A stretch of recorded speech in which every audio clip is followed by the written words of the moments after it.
Hi hello നമസ്കാരം, golden ക്യാൻവാസിലേക്ക് സ്വാഗതം. ഇന്ന് നമ്മളൊരു ഫ്ലവറാണ് വരയ്ക്കാൻ പോകുന്നത്.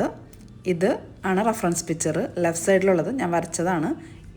ഇന്ന് നമ്മൾ അത് ഫുള്ളായിട്ട് വരച്ച് കാണിക്കാൻ പോവുകയാണ്. അപ്പോൾ ആദ്യം തന്നെ ഒരു A4 പേപ്പർ എടുക്കുകയാണ്.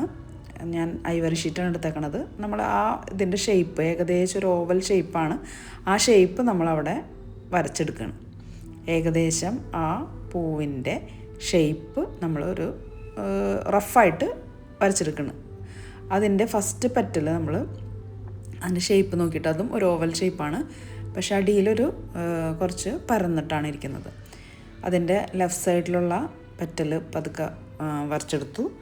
അതുപോലെ റൈറ്റ് സൈഡിലേക്കും ചെറുതായിട്ട് പെറ്റൽ വരച്ചെടുത്തു. അപ്പോൾ ഇത് ഫൈനൽ ഔട്ട്പുട്ടല്ല, ഫൈനൽ ഔട്ട്ലൈൻ അല്ല, പക്ഷെ നമ്മൾ ഏകദേശം ഒരു ഷേപ്പ് നമ്മളവിടെ വരച്ച് എടുക്കണം. അതിനുശേഷം ആവശ്യമില്ലാത്ത ഭാഗങ്ങൾ നമ്മൾ റബ്ബ് ചെയ്ത് കളയണം. നമ്മളിതിൻ്റെ ഇടയിലൊക്കെ ഓരോ ഷേപ്പുകൾ, കുനിപ്പുകളും അങ്ങനത്തെ ഷേപ്പുകളുണ്ട്, അതൊക്കെ നമ്മളൊന്ന് വരച്ചെടുക്കണം. അതിൻ്റെ ഇടയിലൊക്കെ ഒരു കുനിപ്പുണ്ട്, പിന്നെ ചെറിയ ഷേപ്പുകളൊക്കെ ഉണ്ട്.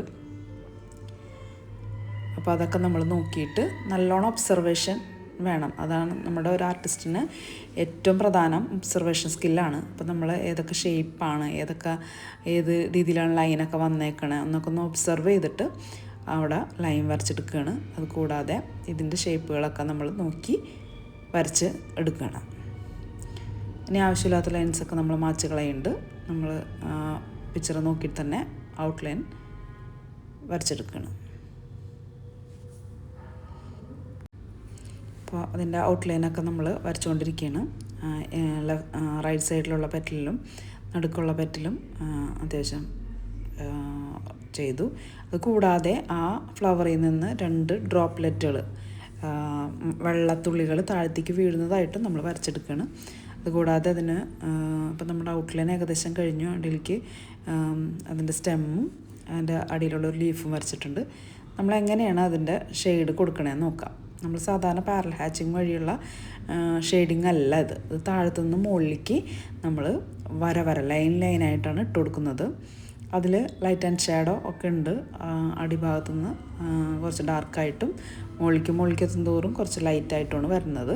അപ്പോൾ അതനുസരിച്ച് മുകളിൽ നിന്ന് താഴത്തുനിന്ന് മുകളിലേക്കും നടുക്ക് ഏകദേശം അധികം ടച്ച് ചെയ്യാത്ത രീതിയിൽ, നടുക്ക് ഒരു ലൈറ്റ് റിഫ്ലക്റ്റ് ചെയ്യണ രീതിയിൽ നമ്മൾ താഴത്തുനിന്ന് മുകളിലേക്കാവും. താഴത്തുനിന്ന് എടുക്കുമ്പോൾ തന്നെ താഴത്ത് ചെറിയൊരു ലൈൻ വിട്ടിട്ടാണ്, അതൊരു ചെറിയൊരു പോർഷൻ വിട്ടിട്ടാണ് നമ്മൾ ഷെയ്ഡ് ചെയ്യുന്നത്.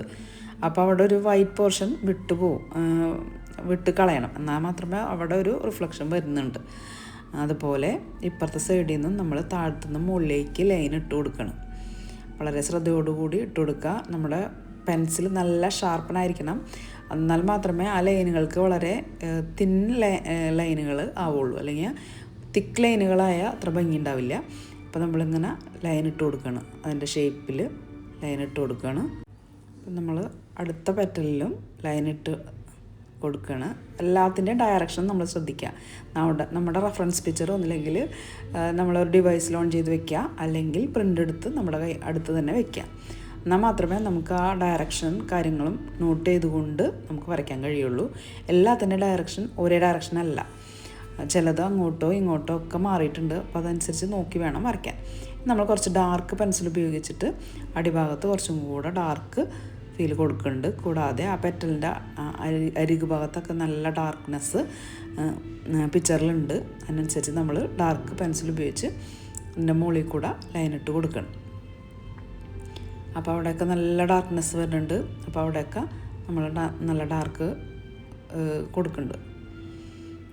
ഇപ്പുറത്തും അതുപോലെ നന്നായിട്ട് ഒബ്സർവ് ചെയ്തുകൊണ്ട് തന്നെ ഷെയ്ഡ് ചെയ്ത് കൊടുക്കണം. ലാസ്റ്റ് റൈറ്റ് സൈഡിലുള്ള പെറ്റലും നമ്മളിങ്ങനെ ഷെയ്ഡ് ചെയ്തു. അതുപോലെ റൈറ്റ് സൈഡിലേക്കും ഷെയ്ഡ് ചെയ്തുകൊണ്ടിരിക്കുകയാണ്. സെയിം പ്രോസസ്സ് തന്നെയാണ്. അപ്പോൾ നമ്മൾ ക്ഷമ ഉണ്ടാവണം, കുറച്ച് നേരം അതിൽ തന്നെ കോൺസെൻട്രേറ്റ് ചെയ്ത് ചെയ്താൽ വളരെ നല്ല ഭംഗിയുള്ള നല്ല റിസൾട്ട് തന്നെ കിട്ടും. ഡ്രോപ്ലെറ്റ് വരയ്ക്കുമ്പോൾ ലെഫ്റ്റ് സൈഡിലും റൈറ്റ് സൈഡിലും ചെറുതായിട്ട് ഷെയ്ഡ് ചെയ്തിട്ട് ഇനി നമുക്ക് സ്മഡ്ജിങ് ടൂൾ ഉപയോഗിച്ചിട്ടൊന്ന് ബ്ലെൻഡ് ചെയ്യാനുണ്ട്. അതിന് വേണ്ടി ഞാൻ വിട്ടേക്കാണ്. അപ്പോൾ ഞാൻ അടിയിലുള്ള ലീഫും വരച്ചെടുക്കുകയാണ്. ലീഫും ചെയ്തിട്ട് നമ്മൾ റബ്ബ് ചെയ്യാനുള്ള സ്മഡ്ജിങ് ടൂൾ ഉപയോഗിച്ചിട്ടൊന്ന് സ്മഡ്ജ് ചെയ്ത് കൊടുക്കുന്നുണ്ട്. ചില ഭാഗങ്ങളൊക്കെ നല്ലോണം സ്മഡ്ജ് ചെയ്താൽ മാത്രമേ നല്ല ഭംഗിയായിട്ടിരിക്കുള്ളൂ. അപ്പോൾ ആ ഭാഗങ്ങളൊക്കെ ഞാൻ സ്മഡ്ജ് ചെയ്ത് കൊടുക്കുന്നുണ്ട്. ആ ഡ്രോപ്ലെറ്റിൻ്റെ ഭാഗങ്ങളൊക്കെ ഒന്ന് നമ്മൾ സ്മഡ്ജ് ചെയ്ത് കൊടുക്കുന്നുണ്ട്. ഇവിടെ ഔട്ട്പുട്ട് റെഡി ആയിക്കൊണ്ടിരിക്കുകയാണ്. എല്ലാവർക്കും ഇഷ്ടപ്പെട്ടെങ്കിൽ ഒന്ന് ട്രൈ ചെയ്യണേ. Thank you.